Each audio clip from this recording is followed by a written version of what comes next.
എന്താണെന്ന് അറിയില്ല, കുറച്ച് മോശം ഫോട്ടോസ് ആയിരുന്നു.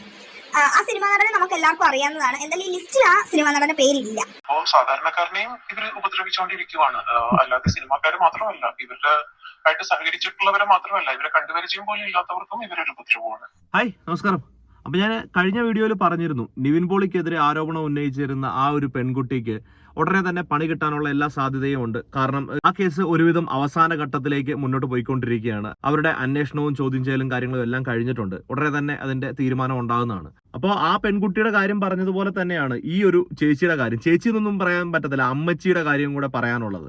ഇവരും ഇതേ പറഞ്ഞതുപോലെ, പണ്ട് നമ്മളൊരു ജഗതിയുടെ ഒരു സിനിമയ്ക്ക് അതൊരു കോമഡിക്ക് അത് കണ്ടിട്ടില്ലേ, 1 ബോംബ് 2 ബോംബ് 3 ബോംബ് 4 ബോംബ്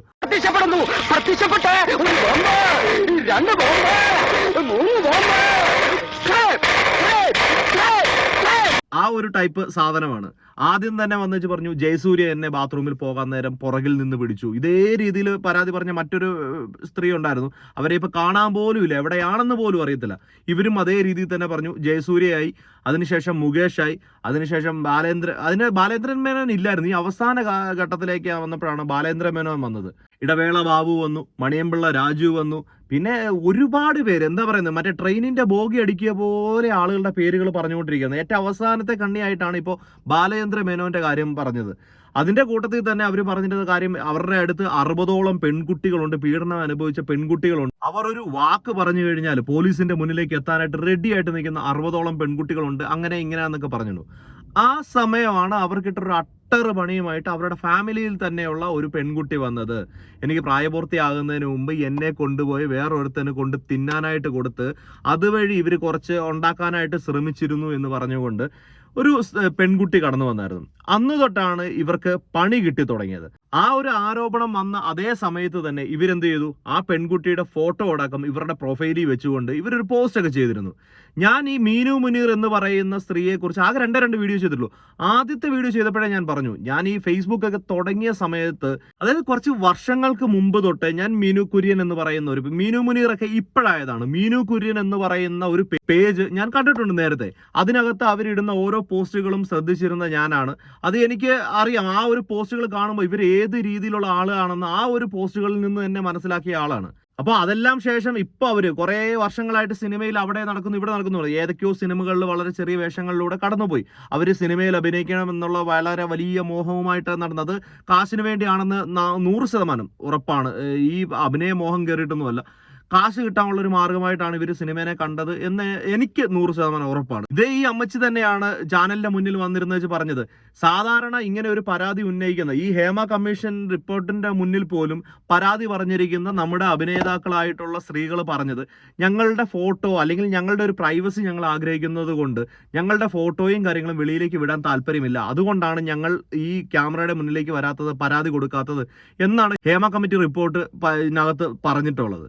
പക്ഷേ ഇവരെന്താണ് ചെയ്തത്, ചാനലിനകത്ത് വന്നിരുന്നിട്ട് പറഞ്ഞത്, എൻ്റെ ഫോട്ടോ കാണിക്കണം, ഇല്ല എന്നുണ്ടെങ്കിൽ ഞാൻ ഈ ചർച്ചയിൽ നിന്ന് ഇപ്പം ഇവിടെ നിന്ന് ഇറങ്ങിപ്പോകും. അത് എന്തിനാണെന്ന് വെച്ച് കഴിഞ്ഞാൽ എനിക്ക് തോന്നിയ കാര്യം, അവർക്ക് എങ്ങനെയെങ്കിലും ഇതിപ്പോൾ 2 രീതിയിൽ പബ്ലിസിറ്റി നേടാം. വെറും തെണ്ടിത്തരങ്ങൾ കാണിച്ച് നെഗറ്റീവ് പബ്ലിസിറ്റി നേടാം, ഇല്ല നല്ല കാര്യങ്ങൾ ചെയ്ത് നല്ല രീതിയിലുള്ള പബ്ലിസിറ്റി നേടാം. ഇവർക്ക് എങ്ങനെയായാലും കുഴപ്പമില്ല, 10 പേര് അറിയുന്ന ഒരു ആളായി മാറുക എന്ന് മാത്രമാണ് ഇവരുടെ മുന്നിലുള്ള ചിന്ത. അപ്പൊ എന്തായാലും ഇതിപ്പോ ഏകദേശം ആ രീതിയിലേക്ക് എത്തിയിട്ടുണ്ട്. അവരുടെ ഉദ്ദേശിച്ച പോലെ ആളുകൾ അറിയുന്ന രീതിയിലേക്ക് എത്തിയിട്ടുണ്ട്.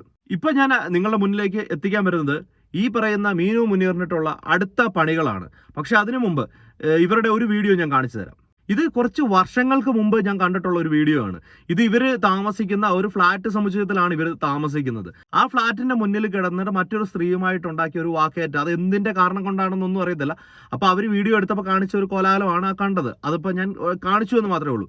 ഇപ്പൊ ഞാൻ കാണിക്കാൻ പോകുന്ന, അല്ലെങ്കിൽ ഇപ്പൊ ഞാൻ കേൾപ്പിക്കാൻ പോകുന്ന വോയിസ് എന്ന് പറയുന്നത് ഇവർ താമസിക്കുന്ന ആ സ്ഥലത്തെ, ആ ഫ്ലാറ്റിൽ താമസിക്കുന്ന മറ്റൊരു ആളുടെ ഇതാണ് കാണിക്കാൻ പോകുന്നത്. ഒരു വോയിസ് ക്ലിപ്പാണ് ഞാൻ ഇപ്പോൾ കേൾപ്പിക്കാൻ പോകുന്നത്. അയാൾ അതിനകത്ത് വളരെ വ്യക്തമായിട്ട് പറയുന്നുണ്ട്, ഈ മീനു മുനീർ ഇപ്പോഴത്തെ ഒരു അവസ്ഥയിൽ ഓട്ടോ വിളിച്ചാൽ ഓട്ടോക്കാരന് പോകാൻ പോലും പേടിയാണ്. കാരണം ചിലപ്പോൾ നാളെ ആ ഓട്ടോക്കാരൻ്റെ പേര് പറയാനുള്ള സാധ്യതയുണ്ടെന്നാണ് പുള്ളി തമാശ രൂപേണ പറയുന്നത്. അയാൾ അതിനകത്ത് വളരെ വ്യക്തമായിട്ട് പറയുന്നുണ്ട്, ഇന്ന് വരെ അറിയാത്ത ആളുകളെ കുറിച്ച് പോലും ഇതിനകത്ത് പരാതി പറയാനായിട്ടാണ് അവർ വന്നിരിക്കുന്നത്, അല്ലെങ്കിൽ അവർ അവിടെയുള്ള പല ആളുകളെ കുറിച്ചും ഇതുപോലെ അപവാദങ്ങൾ പറഞ്ഞു പരത്താറുണ്ട് എന്ന് വളരെ വ്യക്തമായിട്ട് അതിനകത്ത് പറയും. നിങ്ങൾ എന്തായാലും ആ വോയിസ് ഒന്ന് കേട്ടു നോക്കുക. ഇതൊക്കെയാണ് മീനു മുനീറിന്റെ കാര്യത്തിൽ സംഭവിച്ചുകൊണ്ടിരിക്കുന്നത്. അവർക്ക് തോന്നിയത് അവര് പറയുന്നു. സത്യം പറഞ്ഞിട്ടുണ്ടെങ്കിൽ ഓട്ടോറിക്ഷക്കാർക്ക് വരെ പേടിയായിരിക്കും ഇവരുടെ വണ്ടിയിൽ കയറാൻ, ഇവരെ വണ്ടിയിൽ കയറ്റാനായിട്ട്. കാരണം നാളെ ഇവര് അവരെ പിടിപ്പിച്ചൊന്നും പറഞ്ഞു കൊടുക്കും.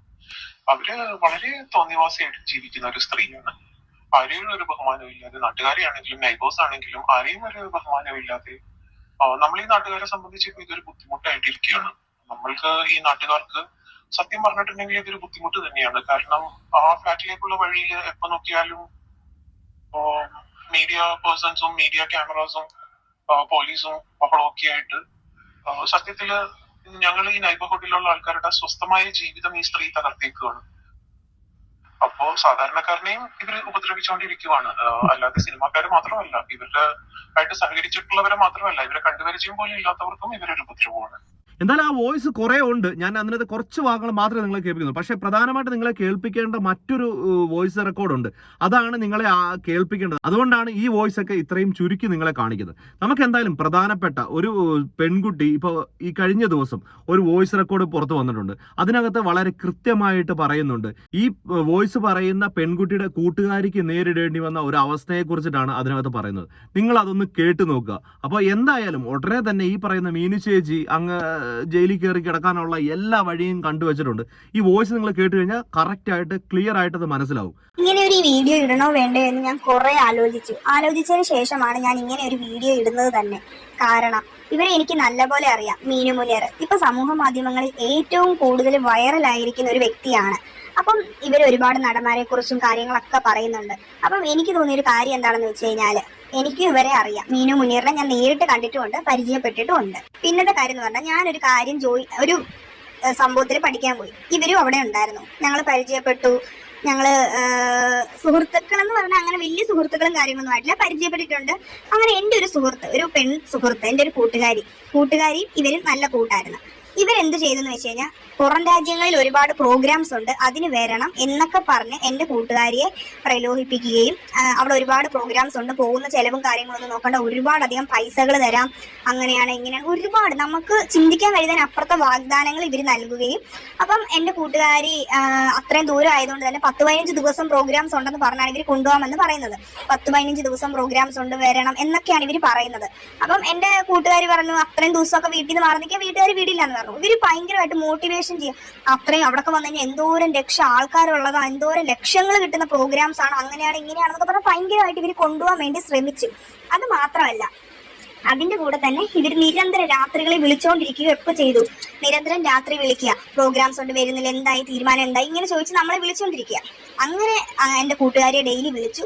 അത് കൂടാണ്ട് എൻ്റെ കൂട്ടുകാരി ഈ പ്രോഗ്രാംസിനൊക്കെ ഒഴിഞ്ഞു മാറി കഴിഞ്ഞപ്പോഴത്തേക്ക് ഇവർ പറഞ്ഞു ഇവിടെ നാട്ടിലൊരു പ്രോഗ്രാം ഉണ്ട്, വീട്ടിൽ ആരോടും പറയണ്ട എന്ന് പറഞ്ഞു. അപ്പൊ പുള്ളിക്കാരി പറഞ്ഞു വീട്ടിൽ പറയാതെ എനിക്ക് വരാൻ പറ്റില്ല എന്ന് പറഞ്ഞു. അപ്പോഴത്തേക്ക് പറഞ്ഞു അതെ പ്രോഗ്രാം ഉണ്ടെന്ന് പറഞ്ഞു, നീ വാ, നമുക്ക് അവിടെ പോയി കുറെ ദിവസം, ഒരു 3-4 ദിവസം അവിടെ പോയി അടിച്ചു പൊളിച്ചിട്ട് വരാമെന്ന് പറഞ്ഞു.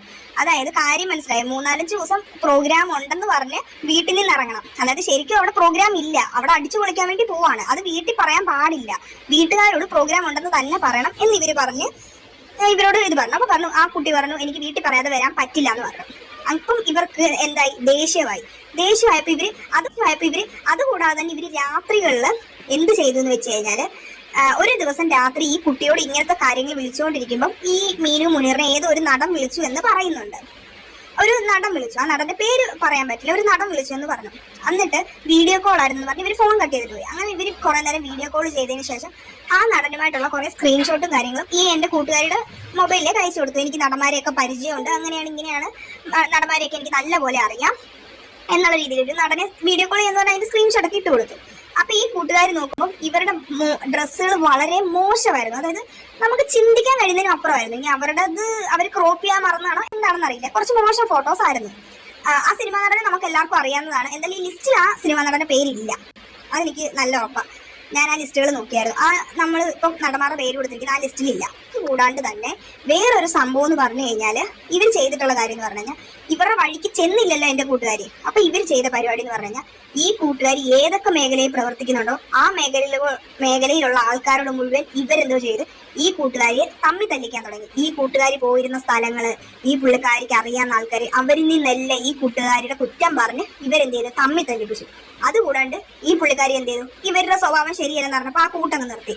രാത്രി സമയങ്ങളാവുമ്പോൾ ആണുങ്ങൾ വിളിക്കുക ഈ കൂട്ടുകാരിയുടെ ഫോണിലേക്ക്. രാത്രികളിൽ ഓരോ ആണുങ്ങൾ വെച്ച് വിളിക്കുക. രാത്രി ഒരു സമയം കഴിയുമ്പോൾ ഒരു 10 മണി 11 മണി നമ്മൾ ഉറങ്ങുന്ന സമയമല്ലേ, ആ സമയമാകുമ്പോൾ ഓരോ ആണുങ്ങൾ വിളിക്കുക. അപ്പൊ ഈ കൂട്ടുകാരിക്ക് ഭയങ്കര ഇതായി. അങ്ങനെ കുറെ നാളെ ഈ കൂട്ടുകാരി എന്ത് ചെയ്തു, ഫോൺ രാത്രി ഓഫ് ചെയ്ത് വെച്ചു. കാരണം കേൾക്കാൻ പറ്റണ്ടേ, രാത്രിയൊക്കെ ഫോൺ വന്നു കഴിഞ്ഞാൽ വീട്ടിലുള്ളവർ ചോദിക്കില്ല ആരാ എന്താന്ന് ചോദിക്കുമ്പോൾ പറയാനൊരു കുട്ടിക്ക് ഒരു പേടി, വീട്ടുകാരോട് പറഞ്ഞാൽ വീട്ടുകാർ വഴക്ക് പറയും, അങ്ങനെയുള്ളൊരു പേടി. പിന്നെ പുറത്തൊന്നും വിടത്തില്ല, ഇങ്ങനത്തെ സംഭവങ്ങളൊക്കെ ഉണ്ടെന്ന് പറഞ്ഞു കഴിഞ്ഞാൽ വീട്ടുകാർ പുറത്ത് വിടത്തില്ല. അപ്പൊ അതുകൊണ്ട് എന്ത് ചെയ്തു, ഈ കൂട്ടുകാരി ഇങ്ങനെ ഒരു സംഭവം രാത്രിയാകുമ്പോൾ എന്ത് ചെയ്തു, ഫോൺ സ്വിച്ച് ഓഫ് ആക്കി വെക്കുക, ഫ്ലൈറ്റ് മോഡിലിടുക, അങ്ങനെയുള്ള പരിപാടിയൊക്കെ ചെയ്യാൻ തുടങ്ങി. അത് കഴിഞ്ഞിട്ടാണ് എൻ്റെ കൂട്ടുകാരി എന്നോട് ഈ പ്രശ്നം നടന്നപ്പോഴാണ് ഈ കാര്യങ്ങൾ മുഴുവൻ അവൾ എന്നോട് തുറന്നു പറഞ്ഞത്. ഈ പ്രശ്നങ്ങൾ നടക്കുന്നതിന് കുറച്ച് ദിവസം മുന്നേ എന്നെ വിളിച്ചിട്ട് ഇതുപോലെ പറഞ്ഞു, എടി ഇതുപോലെ ഒരു സംഭവം ഉണ്ട്, എന്നെ ഇങ്ങനെയൊക്കെ കൊണ്ടുപോകാൻ നോക്കി, അവർ ശരിയല്ല. അതിന്റെ കൂടെ തന്നെ ഞങ്ങൾ ജോയിൻ ചെയ്ത സ്ഥലത്ത് തന്നെ മൊത്തം ആൾക്കാർ പറയുന്നുണ്ടായിരുന്നു അവരോട് കൂട്ടുകൂടരുത്, അവർ പെൺകുട്ടികളെ കൊണ്ടുപോകുന്നത് നല്ല ഉദ്ദേശത്തിനല്ല. അതായത് പുറമെ എല്ലാവർക്കും അറിയാം ഇവര് എവിടെ നിന്നെന്ന് പറഞ്ഞാൽ ആൾക്കാർക്ക് അറിയാം, ആരും തുറന്നു പറയുന്നില്ലെന്നേ ഉള്ളൂ. അങ്ങനെ ഒരുപാട് സംഭവങ്ങളുണ്ട്. ഇത്രയും എനിക്കറിയാവുന്നത് കാര്യങ്ങളാണ്, എന്റെ കൂട്ടുകാരിക്കുണ്ടായ അനുഭവമാണ് ഇത്രയും. നമ്മൾ അറിയാതെ പോകുന്ന എത്രയോ കാര്യങ്ങളുണ്ടാവും. അപ്പം ഓരോ ആൾക്കാരെ നമ്മൾ വിശ്വസിച്ച് എങ്ങും പോവാതിരിക്കുക. നമ്മുടെ വീട്ടുകാരറിയാതെ നമ്മൾ എങ്ങും പോവരുത്. കാരണം ഇന്നത്തെ ലോകം അങ്ങനെയാണ്, ഒരാളെയും കണ്ണടച്ച് വിശ്വസിക്കരുത്. പ്രത്യേകിച്ച് സ്ത്രീകളാണേലും പുരുഷന്മാരാണേലും ആരായിക്കോട്ടെ, ആരെയും വിശ്വസിച്ച് നമ്മൾ എവിടെയെങ്കിലും പോകുന്നുണ്ടെങ്കിൽ നമ്മുടെ വീട്ടുകാരെ അറിയിച്ചുകൊണ്ട് പോവുക. അല്ലെങ്കിൽ നമുക്ക് അത്ര വേണ്ടപ്പെട്ട, നമുക്ക് വർഷങ്ങളായിട്ട് പരിചയമുള്ള ആരോടെങ്കിലും പറഞ്ഞിട്ട് പോകാം. നമ്മൾ പുതിയ സുഹൃത്തുക്കളെ കിട്ടുമ്പോൾ പെട്ടെന്ന് ഒരു നോട്ടത്തിൽ നമുക്ക് ആരെയും മനസ്സിലാക്കണമെന്നില്ല.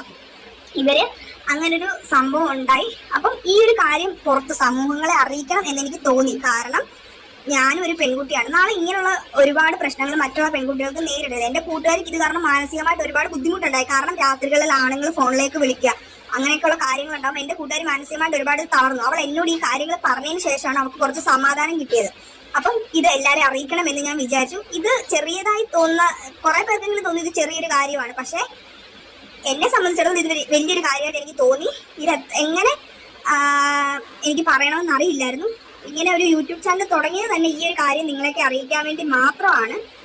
അപ്പം അത്രേ ഉള്ളൂ. പിന്നെ എനിക്ക് തോന്നിയൊരു കാര്യം എന്ന് വെച്ച് കഴിഞ്ഞാൽ ഇവർ ഭയങ്കര വൈരാഗ്യ ബുദ്ധിയോടെ കാര്യങ്ങൾ കാണുന്ന ആൾ. അതായത് ഇവർ ആഗ്രഹിക്കുന്ന കാര്യങ്ങൾ നടന്നില്ലെങ്കിൽ അല്ലെങ്കിൽ ഇവരുടെ വഴിക്ക് ചെന്നില്ലെങ്കിൽ നമ്മളെ ഒരുമാതിരി തളർത്തി കളയുക. എനിക്കൊരു കാര്യം മനസ്സിലായത്, ഇവരിപ്പോൾ നടന്മാരോട് പൈസ ആവശ്യപ്പെട്ടിട്ടുണ്ടാവും, പല കാര്യങ്ങൾ ആവശ്യപ്പെട്ടിട്ടുണ്ടാവും. അതൊന്നും അവർ ചെയ്യാത്തതുകൊണ്ടായിരിക്കും ചിലപ്പോൾ അവരെയും ട്രാപ്പിലാക്കാൻ ഇവർ ശ്രമിക്കുന്നത് എന്നാണ് എനിക്ക് പേഴ്സണലി തോന്നിയൊരു കാര്യം. പിന്നെ എന്റെ വോയിസും കാര്യങ്ങളും യഥാർത്ഥത്തിൽ ഞാൻ ഇട്ട് കഴിഞ്ഞാൽ അത് വലിയൊരു പ്രശ്നങ്ങളിലേക്ക് ചെല്ലും. ഞാൻ ആരാ എന്താണെന്ന് ചിലപ്പോൾ മനസ്സിലായേക്കാം. അതുകൊണ്ടാണ് എന്റെ സൗണ്ട് ഈ രീതിയിൽ ഞാൻ ഇട്ടിരിക്കുന്നത്. അപ്പം നിങ്ങൾക്ക് കാര്യങ്ങൾ മനസ്സിലായെന്ന് ഞാൻ വിചാരിക്കുന്നു. പല സിനിമാക്കാരുമായിട്ട് ബന്ധമുണ്ടെന്ന് പറഞ്ഞുകൊണ്ട് ആ പെൺകുട്ടിയെ ഓരോ കാര്യങ്ങൾക്ക് നിർബന്ധിക്കുക, അതിൽ നിന്ന് ഒഴിഞ്ഞു മാറിയപ്പോൾ പാതിരാത്രിക്ക് പല ആളുകൾക്ക് നമ്പർ കൊടുത്ത് ആ പെൺകുട്ടിയെ വിളിപ്പിക്കുക. അതുപോലെ തന്നെ ഒരു നടന്റെ പേരിൽ ആ നടന്റെ പേര് ഈ പറഞ്ഞ പീഡിപ്പിച്ചവരുടെ ലിസ്റ്റിൽ വന്നിട്ടില്ലെന്നാണ് ഈ പെൺകുട്ടി പറയുന്നത്. എന്തായാലും അത് ഏത് നടനായിക്കോട്ടെ ഉടനെ തന്നെ കിട്ടുമായിരിക്കും. ചിലപ്പോൾ അവർ ചോദിക്കുന്ന കറക്റ്റായിട്ട് പൈസയൊക്കെ കൊടുത്ത് ഇങ്ങനെ കൊണ്ടു നടക്കുന്നതുകൊണ്ടായിരിക്കും അയാളുടെ പേര് പുറത്തു വരാത്തത്. എന്തായാലും അതാരായാലും അയാൾ നന്നായിട്ട് അവിടെ ഇരിക്കട്ടെ. പക്ഷേ മീനു എന്ന് പറയുന്ന ഇവര് ആ നടനുമായിട്ട് നടത്തിയ അശ്ലീല ചാറ്റിങ്ങിന്റെ സ്ക്രീൻഷോട്ട് വരെ കാണിച്ചു കൊടുത്തിട്ടാണ് ഈ പെൺകുട്ടിയോട് പറയുന്നത് ഇന്ന കാര്യങ്ങളെക്കുറിച്ച്, ഇങ്ങനെയൊക്കെ ചെയ്താൽ എന്തൊക്കെ കിട്ടും എന്നുള്ള കാര്യങ്ങൾ പറഞ്ഞ് ആ പെൺകുട്ടിയെ കൂടെ അതിലേക്ക് എത്തിക്കാനായിട്ടുള്ള ഒരു ശ്രമം അവർ നടത്തിയിരുന്നു.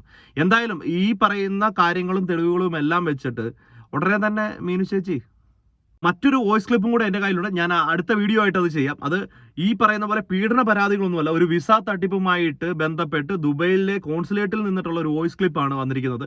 ഈ വീഡിയോയ്ക്ക് കുറേ ലെങ്ത് കൂടിയത് കൊണ്ട് ഞാൻ അടുത്ത വീഡിയോ ആയിട്ട് ഇത് കാണിച്ചു തരാം. ഓക്കെ, അപ്പോൾ ബൈ.